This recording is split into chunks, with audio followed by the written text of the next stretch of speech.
ঘুম থেকে উঠতে না উঠতেই আমার পার্সেল চলে আসলো, আর পার্সেলে আজকে কী কী আছে সেটা তোমাদেরকে দেখাবো। তো চলো, আমার দিদি কাটছে, আনবক্সিং করাই ব্যস্ত, আর আমি ভিডিও করছি।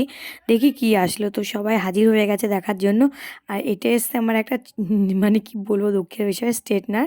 আর এটা এসেছিলো সেই ইয়ের, তোমার হচ্ছে চুল শুকানোর। তো আমার কোনোটাই পছন্দ হয়নি, তো রিটার্ন করে দিয়েছি। আর এইদিকে আমাদের মানে সেদিনকে কুল পাততে গেছিলাম, সেই কুল আর মাখা করা হয়নি। তো আজকে বসে বসে কুল ছেঁচা করছি, কারণ সবাই মিলে খাবো। তো বান্ধবী কুল ছেঁচছে, হামাল দিস্তা, আমি সব কিছু জোগাড় করে দিয়েছি। তো কুল মাখা হয়ে গেলে স্নান টান করবো, স্নান টান করে তারপরে খেয়ে নেব। তো চলো, কুল মাখাটা পুরোটাই দেখতে থাকো। আর একবারে সব কিছু করে দিয়েছি, এর মধ্যে লঙ্কা টঙ্কা দিয়ে পুরো বেটে নিয়েছি। খুবই টেস্টি হয়েছিল খেতে। তো চলো, এই দেখো আমরা খেতে খেতে দেখছি একটা হনুমানের পেছনে কুকুর তেড়েছে। তো আমি খাওয়া দাওয়া কমপ্লিট করে স্নান টান করে চলে আসলাম। আজকে আমাদের চিকেন রান্না হয়েছে।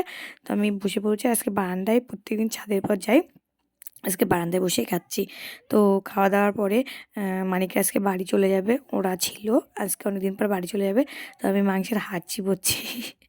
তো চলো যাওয়া যাক। তো এই দেখো ওরা রেডি হয়ে গেছে, ওরা এখন বাড়ি চলে যাবে। তো টোটো এসে বাড়ি যাওয়ার জন্য খুব আনন্দ পেয়েছে। তো বন্ধুরা, আজকের মতো টাটা, দেখা হচ্ছে নেক্সট কোনো মিনি ব্লগ।